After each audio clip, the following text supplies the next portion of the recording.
I think that at this point, if you ask a random child somewhere around the States or somewhere in Europe or somewhere around the world, what's ChatGPT? They'll tell you, well, it's the AI I use to do my homework. But if you ask them, okay, well, what AI do you use when you're not doing your homework? The answer is, well, I don't know. What is an AI when I'm not doing my homework? That's a $1 trillion question that is going to be answered over the next year. Someone's going to answer that. And if that answer is Decart, then Decart's a $1 trillion company. Hi, I'm Katharine Schwab, an assistant managing editor here at Forbes covering technology, and I'm really excited to be here today with Dean Leitersdorf. He is the co-founder and CEO of Decart, which is building AI models that generate digital worlds. Dean, welcome. Thanks for joining me. Hey, Katharine, thanks for having me over. It's going to be, hopefully, will be a very fun ride. Yes, I can already tell. So let's just start with high level. What does it mean to be building an AI model that can generate digital worlds? What are you building at Decart? AI has completely changed our lives over the past 3 years. It started with chatbots just completely taking over what it means to know stuff or to ask questions. And over the past year, we've all seen AI video just completely take over all our feeds. Our TikTok, Instagram feeds are just covered in AI generated cats.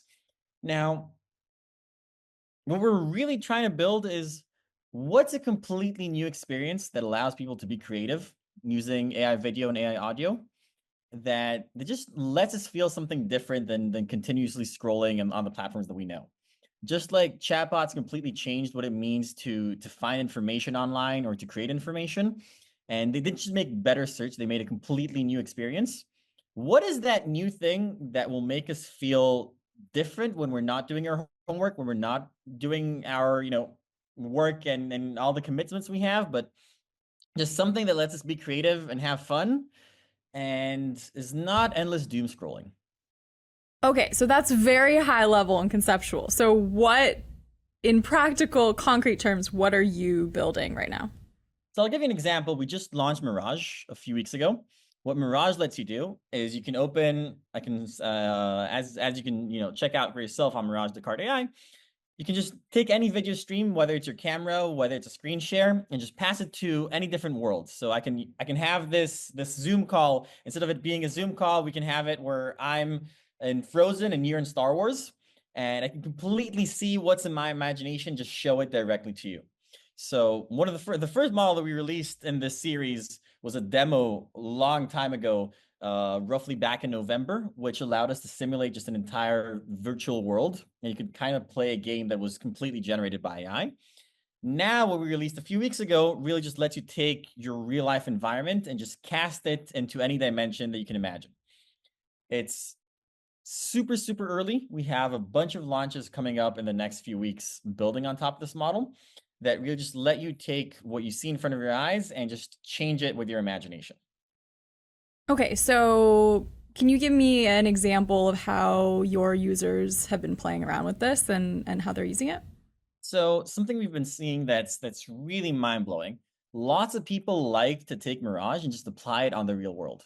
So we'd see people just taking broomsticks and hitting each other with them, and then applying with Mirage a Star Wars filter, and everything would turn into an insanely cool lightsaber fight. Or we would see Okay. people, we saw a bunch of people just, like running around their house, usually kids, and they turn the entire house into Minecraft using like a Minecraft blocky filter.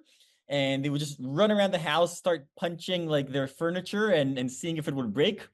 It just lets people completely jump into this new immersive kind of experience they just couldn't describe before.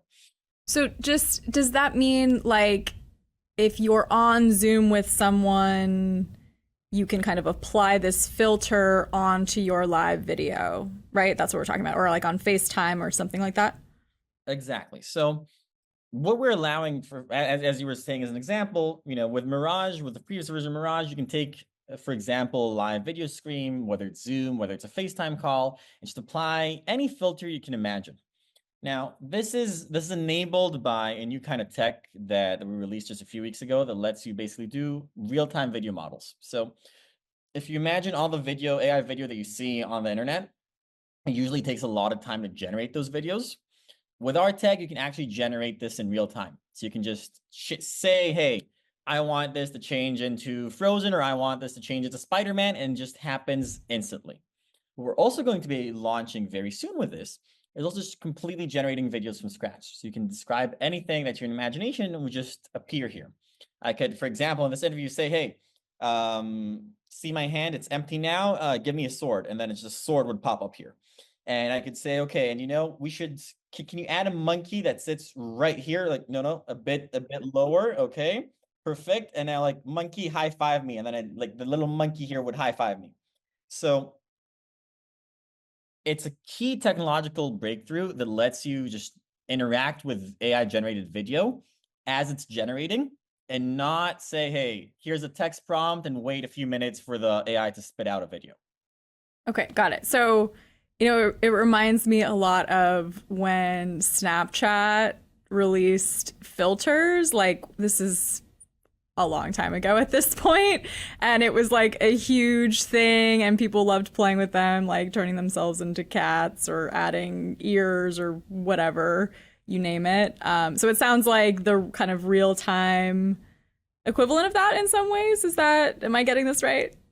So I definitely think that there's a filter like aspect here that's that's a thing we know as people because we've seen this and existed. And we could so far we could use static filters. You can create any filter that you can think of just with your imagination, just talk to it and it just happens. But what's very interesting to us is that it seems people are finding completely new use cases for this tech that didn't exist before. Something that is very, very interesting is VR. We've seen people put it inside VR headsets and just walk around cities and change. You can just walk around New York City and change it to a Godzilla fight. And then the entire city would change as you walk inside it. So while we do get some familiar concepts that we saw with filters, and that lets consumers, they already instinctively know what to do. We also get a completely new dimension here of what it means to interact with AI video and what we can do with this.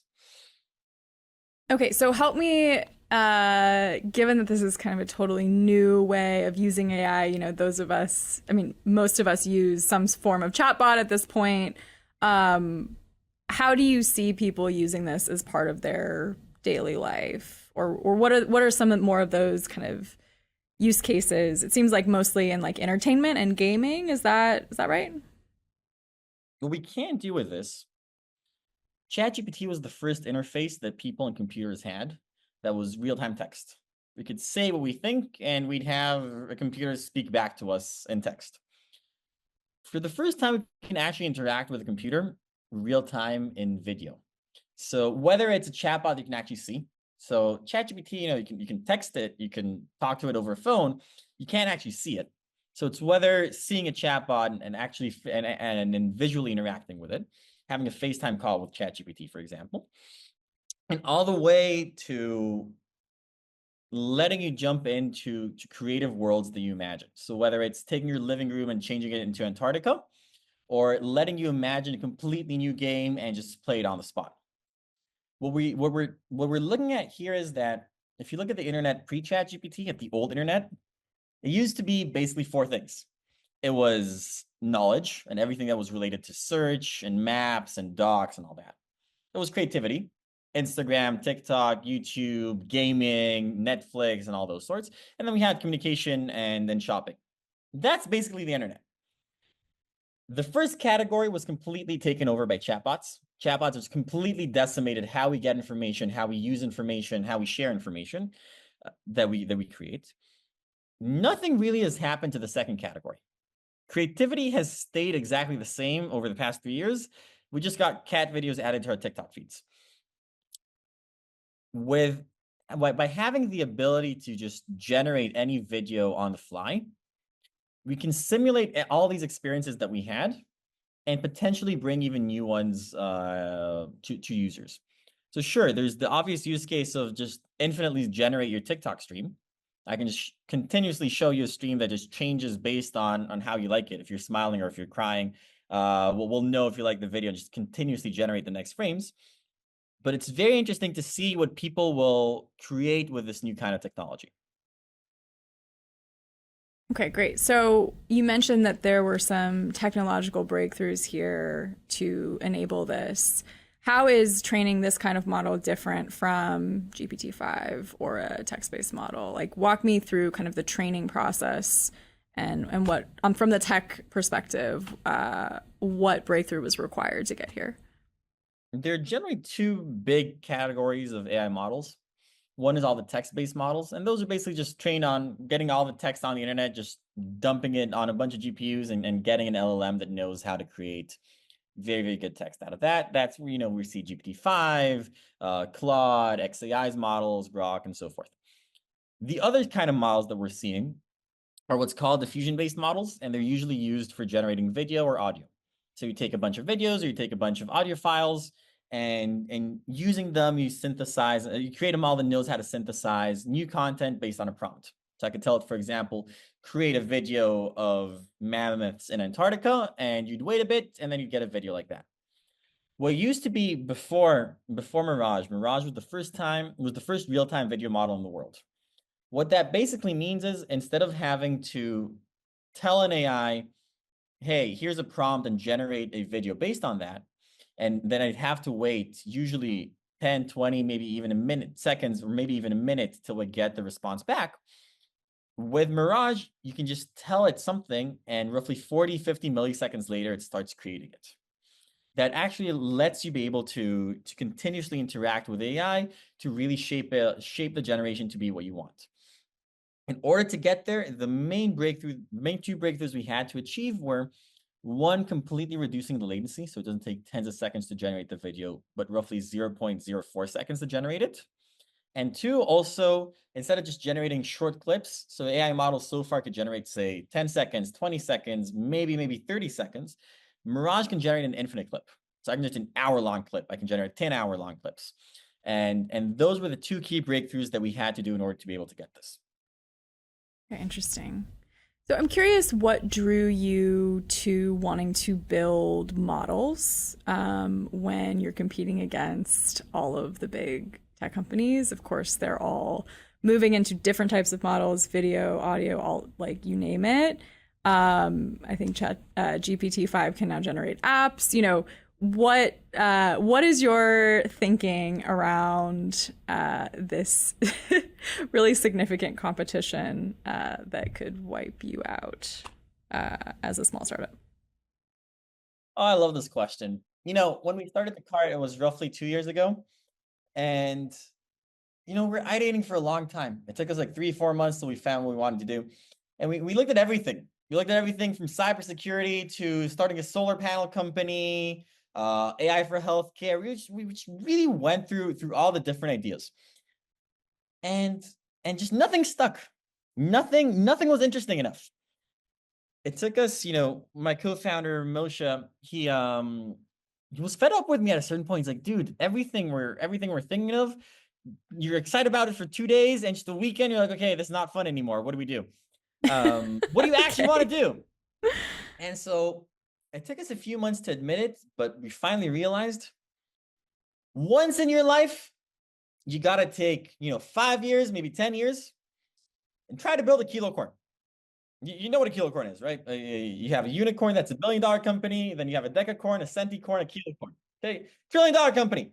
Once in your life, try to build a Google, try to build an Apple, try to build a Facebook. Give it 5 years. If it works, that's amazing. If it doesn't, you had the best ride possible. Now, to do that, the field you have to compete in is in building completely new consumer experiences based on very, very deep technological breakthroughs.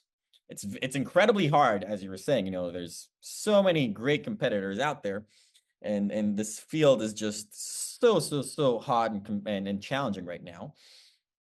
But you certainly have to give it a shot. Now, if it works, it's incredible. If it doesn't, you really had the best journey you can possibly imagine. Okay, so why do you think this idea is a $1 trillion idea? Like, where would your revenue come from? Like, what is the business plan to get to? You are now a $1 billion company. How do you get to become a $1 trillion company? So I think that with AI, the rules are slightly bending. And companies used to have to be just consumer companies or selling to enterprises. With AI, you can kind of do both.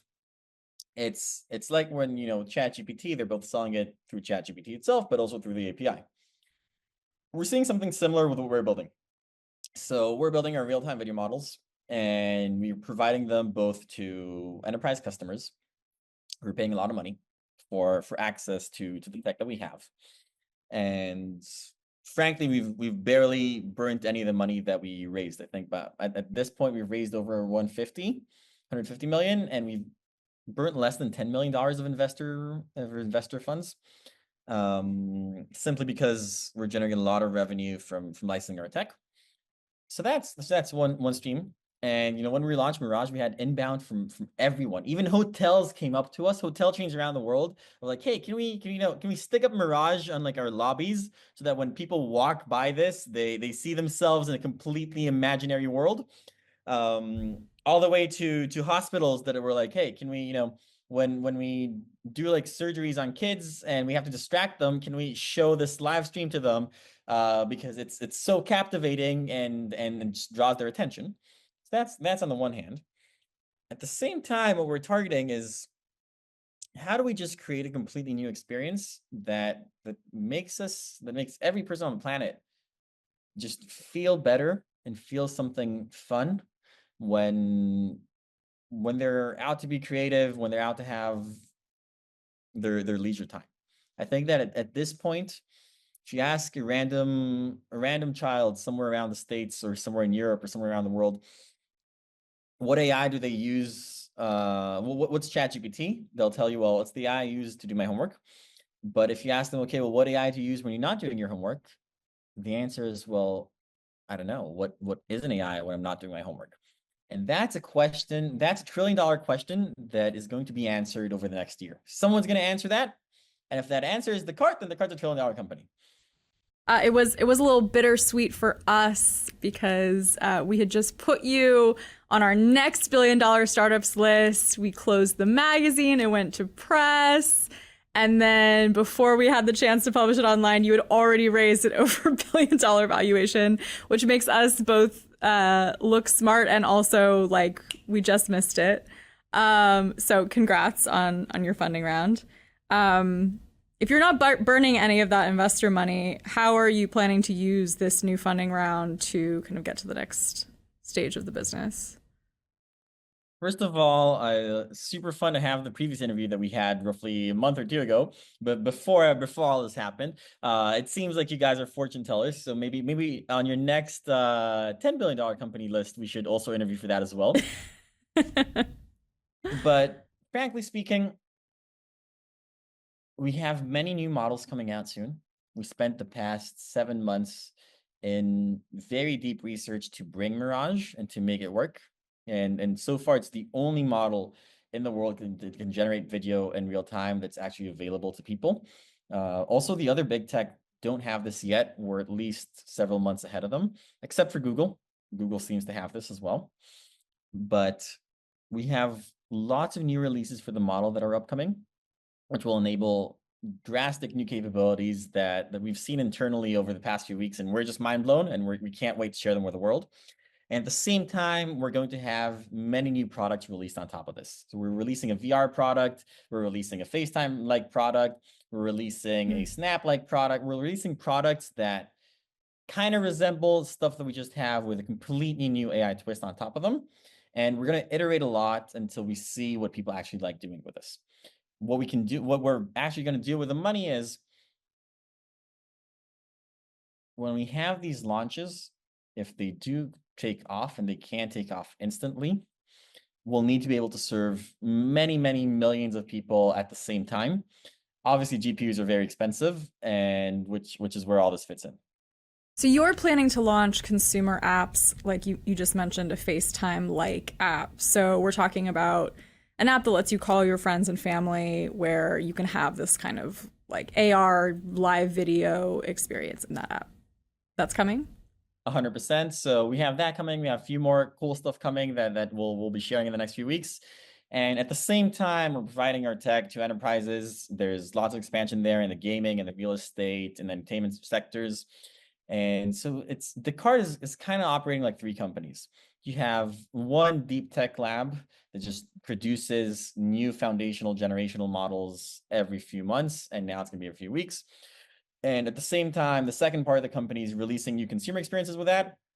And the third part of the company is actually giving that tech, giving access to that tech to enterprises to enable them to create new experiences for their consumers. Gotcha. Okay. So we reported as part of the list that you brought in $20 million in revenue in 2024.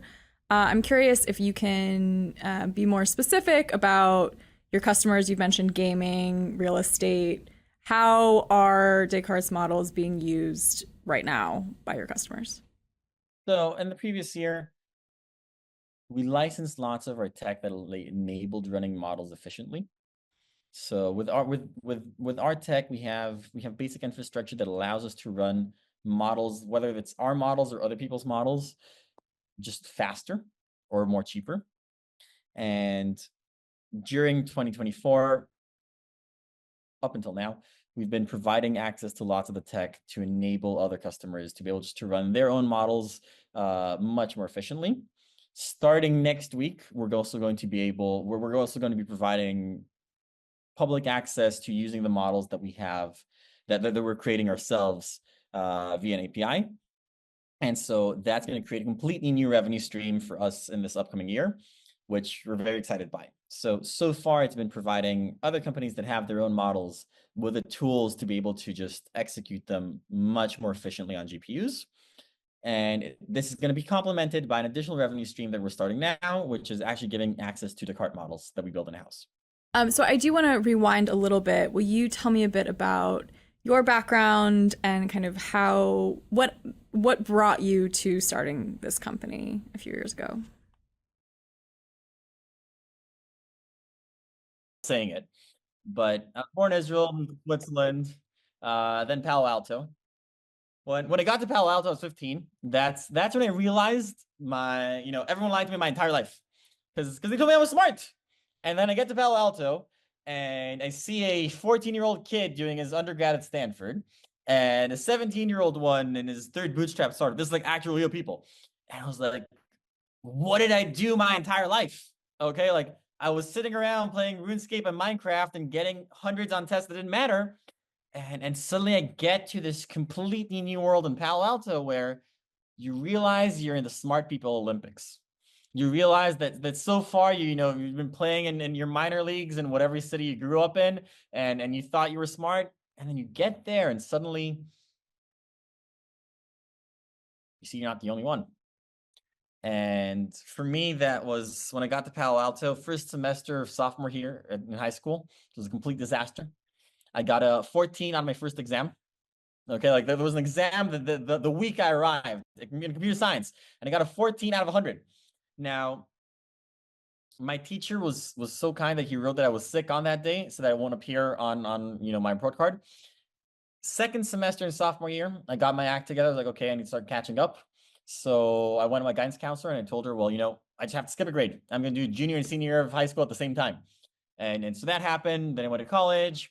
And I said, well, I flew back to Israel, to my home country. I said, well, I'm going to take the 4-year undergrad and do it in a year. That was the goal. The TLDRs ended up doing my undergrad, master's, and PhD all together in 5.5 years. It was the fastest ever in the institute's history. Finished my PhD when I was 23. And it was in distributed. So my PhD was in distributed computing, which is the foundations for how we take huge technological problems and distribute them over lots of different GPUs. That used to be very, very niche, and today it's center stage. It's the foundations which actually enable AI to work. I won the ACM award for the best PhD in distributed computing in the year 2022. Now, when we started off Decart, there were a few random kids that someone one day told them they were smart. Okay, I was sitting in my co-founder's living room and really thinking, what do we build? What do we do with? Okay, we're apparently smart people. Someone said that, and we can apparently hire other smart people to do amazing stuff with us. What do we actually build? And it was just a few months after ChatGPT had launched. We all knew that at one point a product like ChatGPT will come, that AI will actually just completely change how we interact with each other, how we interact with the internet. We just didn't know it would come this early. And it took us a few months to realize that ChatGPT is actually a thing, and that we need to completely change from whatever ideas we previously had, and make sure we're focused on how we build the next AI giant. And the rest is history. So I have to tell you that I find the idea of real-time live video and models that can manipulate it both, it sounds very fun in the ways that you've described it.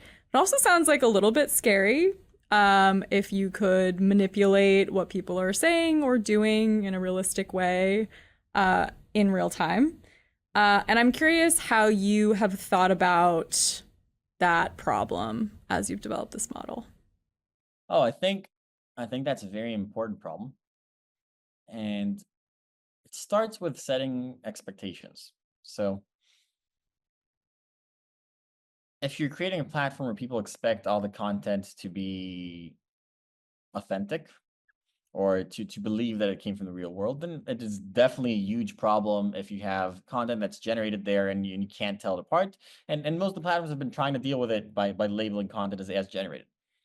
If you start with the expectation that lots of the content you're seeing is someone's imagination and not necessarily fact, then that definitely completely changes how you as the user perceive what you're seeing.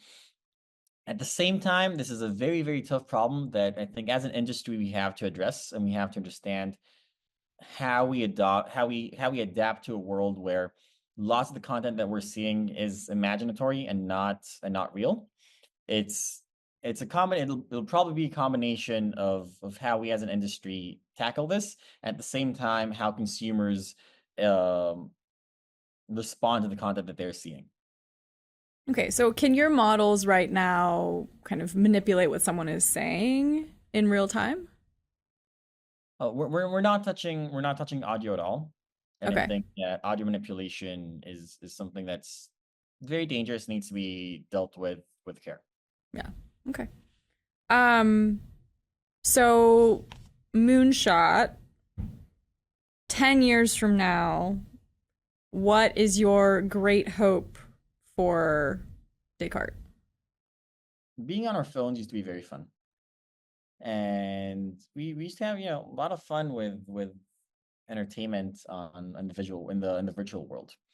Over the past few years, as a consumer, it feels like doom scrolling has taken over lots of what we do on our phones. And it's just not that fun. There's so many different apps out there that you have an instinct to go to and spend an hour with them, and you're not actually enjoying your time. I think that we have a real opportunity here to create a completely different experience with AI that would actually allow us to relax and to have a good time, and to just channel our inner creativity while we're using it, instead of seeing continuous streams that don't really mean that much to us. If we manage to touch hundreds of millions, a billion people with the tech that we create, whether it's directly or whether it's indirectly by selling it to partners, then that would have been what we set out to do, and that would make me very, very happy to see the world having a bit more fun in this entire new in this very stressful era that we're living in. Dean, thank you so much for your time. I really appreciate all your thoughts on the future of entertainment with AI. It's great. Thank you. Thanks so much.